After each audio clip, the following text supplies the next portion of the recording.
การใส่ชุดซูเปอร์แมนแล้วก็วิ่งลงมาจากบันไดแล้วก็กระโดดข้ามฝั่งห้องรับแขกในบ้านแล้วไปลงบนโซฟาแล้วบ้า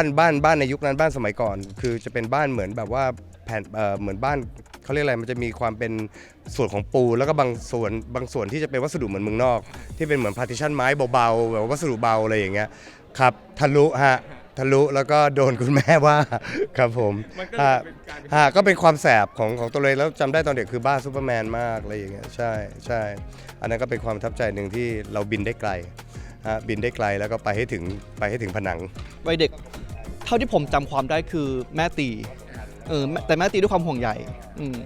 สุดท้ายแล้วว่าความห่วงใยเราเหล่านี้ทำให้เราหล่อหลอมเป็นเราทุกวันนี้หกล้มไม่แค่ร้องไห้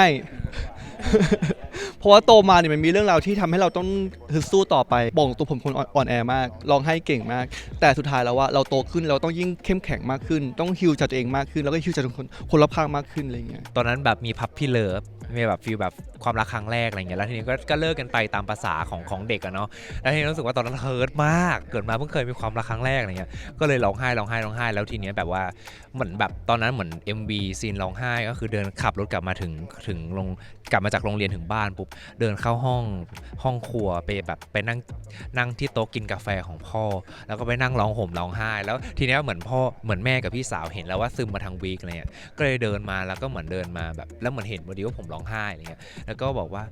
เหมือนเขารู้แหละว่าแบบเราน่าจะเฮิร์ตมาอะไรเงี้ยเขาก็บอกว่าจริงๆแล้วต่อให้แบบไม่ว่า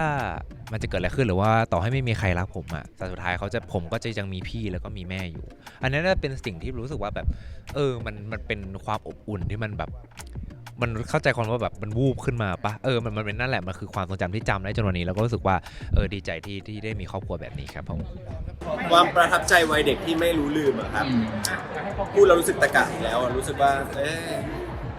หมูกระเทียมไข่ดาวของแม่ครับผมหมูซีอิ๊วไข่ดาวของแม่เพราะว่าตอนเด็กที่บ้านเลยจะมีคุณแม่ก็ทำกับข้าวให้กินทุกวันกันนะแต่ว่าจะมีวันศุกร์ทุกวันศุกร์ที่จะเป็นวันอาหารตามสั่ง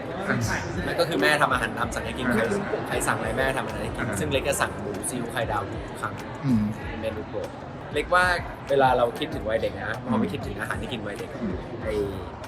บรรยากาศตรงนั้นมันมาหมดบรรยากาศในห้องครัวบรรยากาศบ้านสมัยก่อนบรรยากาศพี่น้องบรรยากาศตอนกินข้าวกลับมาก็เลยรู้สึกว่าหมูซีอิ๊วไข่ดาวตอนนั้นน่าจะมัธยม1แล้วก็มีความพยายาม1อย่างเพราะว่าอยากได้โทรศัพท์แล้วก็เป็นคนที่ไม่มีโทรศัพท์ไปโรงเรียนแล้ววันนั้นก็บอกแม่ว่าเนี่ยอยากได้โทรศัพท์เครื่องนึงแล้วซึ่งราคามันก็ค่อนข้างแพงสำหรับเด็กแล้วแม่ก็บอกงั้นไปสอบให้ได้คะแนนเท่านี้แล้วเราก็เลยคือแบบหมีจำได้ว่าคะแนนตอนนั้นมันไกลตัวหมีมากเพราะว่าหมีเป็นคนสูงถ้าในห้องมี30คนหมีจะสอบได้เลขที่20กว่านี่แล้วหมีก็เลยบอกว่าโอเคงั้นหมีจะทำให้ได้แล้วสิ่งที่แม่ขอหมีก็คือการที่ขอให้เป็น20กว่ากลายเป็นเลขตัวเดียวซึ่งมันยากมากสำหรับเด็กที่ไม่เรียนหนังสือก็เลยลองตั้งใจเรียนประมาณแบบเทอมนึงรู้ไหมทุกคนเทอมนั้นหมีตั้งใจเรียนแล้วกลับบ้านมาเขียนจากเด็กที่ไม่เอาอะไรเลยหมีทำได้ที่6หมีก็เลยรู้สึกว่ามันเป็นความภูมิใจของเด็กประมาณป .6 ที่รู้สึกว่าการที่เราต่อให้เราบอกว่าเราไม่ตั้งใจเรียนแต่เราตั้งใจทำอะไรสักอย่างหรือว่าถ้าอยากได้อะไรแล้วอยากได้มากๆความพยายามมันทำให้เราทำได้เรื่องหนึ่งก็คือตอนเด็กไปเที่ยวบ้านยายค่ะแล้วก็มีเพื่อนเล่นกันเด็กมากน่าจะประมาณสักอนุบาล3 ป .1 ประมาณนั้นนะคะ7-8 ขวบอะไรเงี้ยแล้วก็กำลังซนมากๆอะไรเงี้ยแล้วบ้านยายหลังบ้านก็จะเป็นแบบเป็นเขาเรียกว่าอะไรเหมือนหุบเขาลงไปแต่ว่ามันไม่ถึงขั้นเขาใหญ่ๆนะคะมันก็จะเป็นแบบเหมือนดินลงไปแล้วข้างล่างก็จะเป็นแม่น้ำซึ่งช่วงที่น้าไปมันเป็นช่วงที่น้ำลดแต่ว่าก่อนหน้าเนี่ยน้ำมันเคยขึ้นแบบมิดหัวแบบ5 เมตรซึ่งมันค่อนข้างอันตรายมากอะไรเงี้ยแต่ว่าในวัย7 ขวบก็คือเอาเชือกผูกต้นไม้แล้วก็โหนตัวเองลงไปแล้วก็แบบว่าลงไปเล่นน้ำข้างล่างยายกับตาหาไม่เจอค่ะแล้วก็พอมาหาเจอก็กรี๊ดใส่เลย คือลงไปเล่นทำไมอะไรอย่างเงี้ยแล้วตั้งแต่ตอนนี้อายุ25แล้ว25-26แล้วยังพูดอยู่เลยซึ่งยังพูดไม่เลิกใส่กางเกงในตัวเดียวลงไปด้วยตอนนั้นความทรงจำในวัยเด็กของผมก็คือทำเงินหายที่ประเทศญี่ปุ่นแล้วโดนแม่ดุ นั่นแหละผมเลยไม่กล้าทำเงินหายอีกเลยเป็นความทรงจำที่ดีไหมเนี่ยดีฮะไม่รู้ด้วยว่าหายมารู้ตอนหลังว่ามันหายไป ของปูนเป็นความทรงจำที่หลายๆ คนน่าจะรู้ว่าปูนพูดเก่ง เรื่องเนย์มาร์กน่าจะยังไม่รู้ด้วย แต่ปูนพูดในช่วงประมาณ 6 เดือนกว่าๆครับปูนเริ่มพูดละแล้วก็แบบว่า 6 เดือนพูดคำแรกคือหิวน้ำแล้วหลังจากนั้นก็พูดไม่หยุดเลยครับรู้สึกว่าเป็นความทรงจำที่ตลกดีแบบว่าตอนนั้นเหมือนแบบแม่แบบหันมาเฮ้ยใครพูดอะไรจริงๆปูนพูดเองอะหิวน้ำอะไรอย่างงี้ใช่ผมเริ่มพูดคำแรกคำว่าหิวน้ำ ผมมีความทรงจำอันนี้อาจจะไม่ตลกเท่าไหร่แต่รู้สึกว่ามันสัมภาษณ์เขาเหมือนกันเนาะสัมภาษณ์มาคือมันเป็นความทรงจำที่ฝังใจเพราะว่าถ้าผมจำไม่ผิดน่าจะประมาณป.3 ป.4 ผมเรียนเทควันโดหลังเลิกเรียนอันไหนโชว์สักหนึ่งท่ามันนานมาแล้ววันนั้นมีสอบแล้วเหมือนมันต้องวิ่งแล้วก็กระโดดเตะแล้วคนเยอะมากเลยก็คือสอบแบบสอบจริงจังเพื่อแบบเหมือนสอบเลื่อนชั้นอย่างเงี้ยแล้วก็ผมก็โดดเตะไปปุ๊บแล้วพอถึงพื้นปุ๊บผมก็ล้มปุ๊บแล้วก็แบบว่าก็รู้สึกว่าเจ็บมากมันก็พอแล้วก็เลยวันนั้นก็เลยสอบไม่ผ่านเพราะว่าเจ็บมากก็เลยกลับบ้านก่อนแล้วก็ไปหาหมอแล้วมันก็เหมือนเส้นเอ็นตรงจริงๆมันก็คือเท้าพลิกนั่นแหละแต่ว่าเหมือนมันรุนแรงค่อนข้างมากมันอาจจะแบบผิดมุมผิดเหลี่ยมเงี้ยเส้นเอ็นก็เลยฉีกตอนนั้นก็ต้องพันขาอย่างเงี้ยเดินไม่ได้ประมาณ3 เดือนก็เลยเทควันโดก็เลยไม่มีอีกแล้วหลังจากนั้นมีความทรงจำวัยเด็กอะไรที่คุณประทับใจไหมครับผมเนี่ยจำได้แม่นเลยนะสมัยเด็กๆเนี่ยเวลาแบบว่าผมไปโรงพยาบาลเนี่ยผมจะต้องขึ้นลิฟต์แล้วคือเหมือนมันจะมีอยู่ครั้งหนึ่งเนี่ยที่ผมขึ้นแล้วก็เหมือนเป็นหวัดแล้วมันก็ช่วงนั้นมันก็จามเยอะรู้หรอยังไม่รู้เราตลก เคยฟังแล้วหรอเราขับแล้วผมก็แบบว่าขึ้นลิฟต์แล้วคนในลิฟต์มันก็เยอะอะไรเงี้ยแต่ว่าผมเป็นหวัดแล้วมันมีอยู่จังหวะหนึ่งที่แบบว่าตอนเด็กๆผมฮัดเชยออกมาแล้วก็มันก็มีเสียงแบบว่าแถมมาด้วยอะไรเงี้ยมันแถมมาเสียงแถมมาด้วยแบบฮาร์ดเชฟแบรดดีแล้วเราก็แบบว่าอายมากยืนอยู่ข้างหน้าลิฟต์เราก็ไม่กล้าหันไปมองคนอื่นแล้วตอนนั้นเด็กๆจำได้ว่าที่จำได้แม่นเพราะว่าใส่รองเท้าที่มันเป็นเสียงแควกอ่ะเราก็เลยแบบเดินย่ำอยู่กันให้มันแบบให้คนรู้ว่าแบบว่าเนี่ยเราไม่ได้ปุ่งนะเราจริงๆเราตดใช่ไหมตดสิจ๊ะเหลืออะไรเสียงดังขนาดนั้นแต่เราจำได้เลยมันเป็นความทรงจำแบบว่าเราเดินย่ำอยู่อย่างเงี้ยแก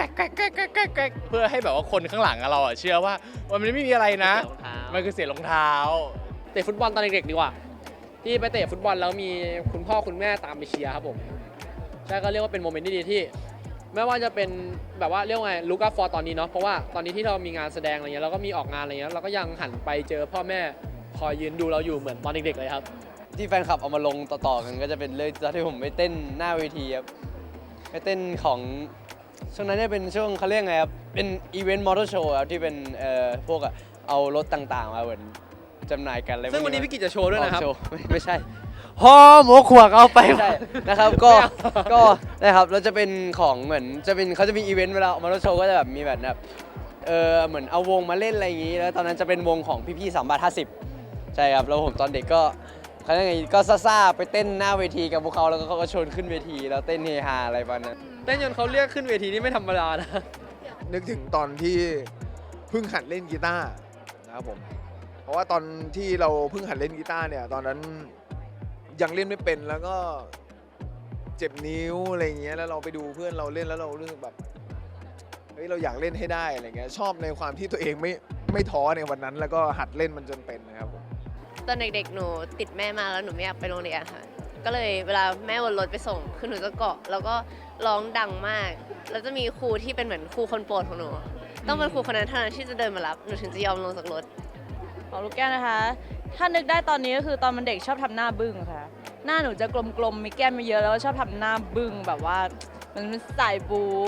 แล้วก็ทุกๆเช้าคุณแม่ก็ต้องแบบทำผมให้แล้วก็เปลี่ยนทรงไปเรื่อยๆถ้าคุณแม่ทำทรงเดิมลูกแก้วก็จะหน้าบึ้งแล้วค่ะ เพราะว่าคุณแม่ต้องแบบว่ามีการเปลี่ยนนะคะเป็นแบบแฟชั่นให้เพื่อนแบบต้องตามเทรนด์ไม่ทันอะไรอย่างนี้นะคะบอสเป็นคนที่ชอบกิจกรรมครับจำได้เลยว่าตั้งแต่เด็กจนโตก็ยังชอบกิจกรรมอยู่วันเด็กเนี่ยตอนเด็กจะอยู่กับปู่กับย่าครับผมก็จะพาไปที่อำเภอเราก็จะเล่นทุกกิจกรรมเลยไม่ว่าเขาจะทายนู่นทายนี่อะไรเงี้ยเราจะขึ้นไปตอบเพื่อจะเอารางวัลเพราะว่าเป็นคนชอบแบบว่าแข่งขันอะไรเงี้ยครับตอนเด็กก็ที่เป็นเด็กวัดละกันก็วันนั้นคือไปเล่นน้ำคลองแล้วก็ทีเนี้ย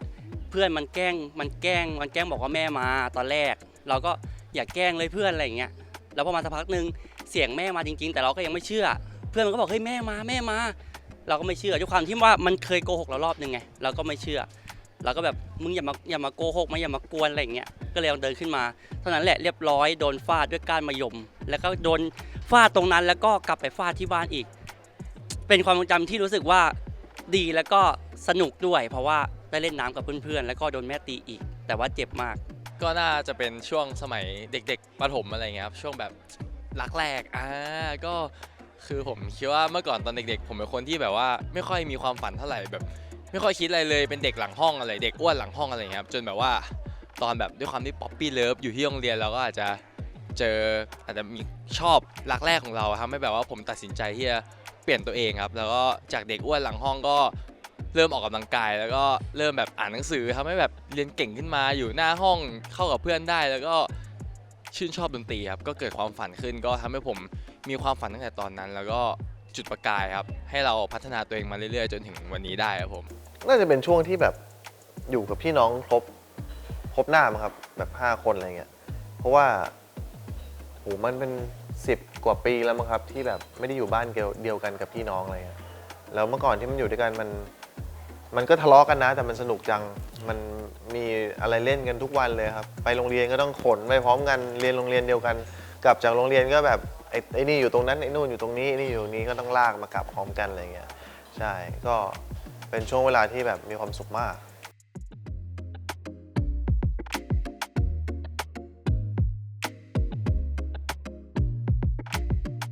ก็ฝากเยาวชนในรุ่นนี้นะคะก็อยากให้ทุกคนมีความสุขอะไรเงี้ยมากๆในการทำทุกๆอย่างอะไรเงี้ยแล้วก็รีบค้นหาตัวเองให้เจอว่าตัวเองชอบอะไรอะไรเงี้ยเราจะได้แบบว่าเริ่มเสพเริ่มแบบค้นหาความรู้อะไรเงี้ยก็คิดว่าอยากให้ทุกคนมีความสุขในปีนี้นะคะในฐานะที่เป็นพ่อทุกวันนี้ในทางกลับกันก็เป็นแบบนั้นครับผมก็กลายเป็นเราก็เป็นคุณแม่ของเราในวันนั้นทั้งผมทั้งแอนก็เข้าใจผู้ใหญ่คือเราเป็นทั้งพ่อทั้งแม่ที่เคยตักเตือนเราตอนเราเด็กๆวันนี้เราก็เข้าใจแล้วว่าสิ่งที่เขาตักเตือนเราวันนั้นเนี่ยคืออะไรใช่คราวนี้บางทีหลายๆอย่างบางครั้งเนี่ยเราต้องมานั่งคิดด้วยเฮ้ยวันนั้นคือพ่อแม่เรายังเหมือนปล่อยเรามากกว่านี้คือเราเข้มงวดเกินไปหรือเปล่าเราห่วงเขามากเกินไปหรือเปล่าเราเข้าใจหัวอกของคนเป็นพ่อเป็นแม่ได้แบบเต็มๆแล้วตอนนี้บางอย่างมันก็ห้ามไม่ได้แต่ว่าทำอะไรก็ต้องระวังนิดนึง ระวังนิดนึงแล้วก็เชื่อฟังพ่อแม่เวลาเขาตักเตือนด้วยครับผมก็อยากให้ทุกคนนะครับก็เก็บเกี่ยวประสบการณ์ในวัยนี้ให้ได้มากที่สุดทั้งความรู้ทั้งความรักความจากครอบครัวจากคนรอบข้างจากเพื่อนๆให้ได้มากที่สุดนะครับผมเพราะว่าโตมาเนี่ยมันมีอะไรที่ทำให้เราเนี่ยได้ grow up มากขึ้นทำให้เราได้คิดมากกว่าวัยเด็กมากขึ้นก็ฝากด้วยนะครับผมในยุคที่มันมีอะไรมากมายเราอาจจะมองทุกอย่างไปข้างหน้านำไปหมดเลยแต่จริงๆแล้วมันมีสิ่งที่รายล้อมรอบๆอยู่ที่เรียกว่าคนรอบตัวที่มันอยู่ใกล้เรามากๆแล้วก็เราต้องทำความเข้าใจว่าจริงๆแล้วคนในยุคก่อนกับยุคเรามันคือคนละเจนกันเลยความคิดความอ่านความสัมพันธ์หรือวิธีการแสดงออกจริงๆสิ่งที่มันสำคัญมากๆคือคำว่า compromise เราก็ต้องหาตรงกลางระหว่างคนยุคก่อนกับคนยุคเราแล้วก็ถ้าเกิดเราหาตรงกลางได้เจอผมมั่นใจว่าเราจะเป็นสังคมที่ดีแล้วก็มีความสุขกันครับผมใครที่คุณแม่ทำอาหารให้กินอยู่กินเยอะฝากจากเด็กที่ไม่ค่อยตั้งใจเรียนคนหนึ่งนะคะจริงๆน้องๆก็ถ้ามีความฝันอะไรแล้วก็ถ้าอยากทำอะไรอ่ะถ้ายังหาตัวเองไม่เจอตั้งแต่เด็กอ่ะหมายว่ามันไม่ใช่ปัญหาเลยอยากทำอะไรขึ้นเองในตอนโตคือไม่ต้องกดดันว่าแบบฉันอยากจะทำอาชีพนี้หรือว่าฉันอยากจะทำอาชีพนี้ฉันไม่ได้คำตอบคือไม่ต้องกลัวคำถามเลยเราค่อยๆหามันตอนที่เราค่อยๆโตก็ได้ก็เลยแบบจริงๆไม่ต้องกดดันตัวเองค่อยๆหาตัวเองให้เจอสักวันหนึ่งเดี๋ยวว่าเจอค่ะจะรู้สึกว่าถ้าเอาจากประสบการณ์ของตัวเองก็รู้สึกว่าไม่ต้องรีบค่ะหมายถึงว่าไม่ต้องรีบว่าตัวเองชอบอะไรหรือว่าอยากจะเป็นอะไรเงี้ยศึกษาแบบค่อยๆดูไปเรื่อยๆแล้วก็ค่อยๆใช้ประสบการณ์ที่แบบเราเจอมาหรืออะไรก็ตามแบบว่าดูไปเรื่อยๆว่าเราชอบอะไรหรือว่ามีความสุขที่จะทำอะไรให้ลองทำหลายๆอย่างก่อนค่ะอย่าเพิ่งปักใจว่าแบบสิ่งนี้แหละอะไรเงี้ยเพราะว่าจะเคยเป็นหนึ่งคนที่รีบตัดสินใจแล้ววันนึงมันเสียเวลาไปกับตรงนั้นอะไรเงี้ยแล้วก็รู้สึกว่าไม่ใช่ว่ามันไม่มีความสุขแต่แค่แบบพอเราเจอสิ่งที่มันใช่สำหรับเราแล้วจริงๆมันแบบสุขยิ่งกว่าเลยแล้วแบบมันจะมีความสุขมากๆอะไรเงี้ยก็อยากให้น้องๆค่อยๆคิดแล้วก็ค่อยๆใช้ชีวิตค่ะใช้ชีวิตให้มีความสุขเลยไม่ต้องแบบเสียดายอะไรเลยใช้ไปเลยอะไรที่ไม่เคยทำอะไรที่ไม่เคยลองแล้วจะรู้ว่าทำอะไรแล้วมีความสุขแล้วเราจะทำสิ่งนั้นได้ดีค่ะจะทำตลอดไปอยากฝากให้ทุกคนครับตั้งใจเรียนครับผมแล้วก็เพื่อที่จะมาเป็นอนาคตของประเทศชาติของเรานะครับจริงจังมากนะครับ ก็ขอบคุณฝากว่าเป็นตัวเองให้เต็มที่ครับผมแล้วก็อย่าดื้ออย่าซนมากเกินไป แล้วก็อย่าไปกดดันกับชีวิตเกินนะครับใช้ชีวิตให้เต็มที่ครับผม โอ้โหไม่รู้จะฝากอะไรถึงเด็กยุคนี้เลยเด็กๆยุคนี้คือแบบว่าโตกันไวมากๆก็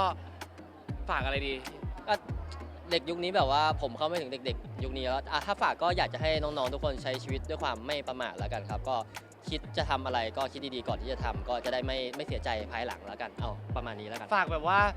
อย่าอัปเดตเทรนด์เร็วขนาดนั้น พี่ตามไม่ทันจริงๆ แบบว่า พี่แก่แล้ว คลิปติ๊กตอกแบบว่าท่าเต้นต่างๆนานาเทรนด์ต่างๆมันแบบว่าวันต่อวันมากๆ ช่วยแบบว่าเป็นรายอาทิตย์ได้ไหมพี่เต้นไม่ทันจริงๆพูดจริงๆเลยแบบว่าเหนื่อยมากในการทำติ๊กตอกสมัยนี้เพราะว่ามันเร็วมากๆครับ ก็แค่อยากจะบอกว่าผมว่าการรู้ตัวเองว่าชอบทำอะไร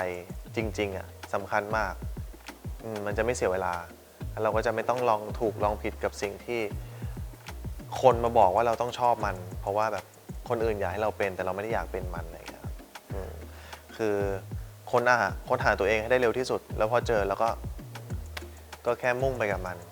ผมว่าแล้วคุณจะมีความสุขกับชีวิตเร็ว เด็กยุคนี้ไม่กล้าฝากเยอะ เพราะเขาเก่งกว่าเรา และความรู้หาง่ายกว่ารุ่นพวกเราดังนั้นเขาเก่งกว่าอยู่แล้วเขามีความรู้มากกว่าอยู่แล้วไม่กล้าฝากอะไร อยากจะบอกแค่ว่า บางครั้งเนี่ยเรื่องดีความดีหรือผิดถูกกาลเทศะเป็นเรื่องที่อาจจะหาความรู้บนอินเทอร์เน็ต หรือในหนังสือไม่ได้บางครั้งอาจจะต้องมาหาเอาจากสังคมเพื่อนๆพี่น้องข้างนอกอย่าลืมออกมาเล่นอินเทอร์เน็ตแล้วเนี่ยอย่าลืมออกมาเจอสังคมบ้างออกไปแฮงเอาท์บ้างออกไปเจอธรรมชาติออกไปเจอเพื่อนๆออกไปเจอสังคมอื่นๆที่เราอาจจะได้เรียนรู้อะไรมากกว่าที่อยู่ในอินเทอร์เน็ตหรือหนังสือนะครับ ค่ะก็อยากให้เด็กๆตั้งใจเรียนนะคะแล้วก็เหมือนได้ลองใช้ประสบการณ์ชีวิตแบบว่าได้ลองทำอะไรที่ตัวเองอยากลองทำเพื่อที่จะได้รู้ว่าเราโตขึ้นเราอยากเป็นอะไรอย่างเงี้ยค่ะ ก็อยากให้เด็กๆนะคะใช้ชีวิตให้มีความสุขนะคะเก็บเกี่ยววัยเด็กแล้วก็พร้อมที่จะทำอะไรที่เรามีความสุขแล้วก็ความคิดสร้างสรรค์ที่สำคัญคือต้องไม่แบบว่าเดือดร้อนคนอื่น ใช่ ต้องแบบดูแลสังคมนะคะเป็นคนดีของสังคมค่ะ ค่ะฝากถึงน้องๆเยาวชนนะคะขอให้ทำตามความฝันอย่างเต็มที่ แล้วก็มีความสุขในสิ่งที่เลือกทำนะคะ ขอเป็นกำลังใจให้อีกหนึ่งกำลังใจค่ะสู้ๆค่ะ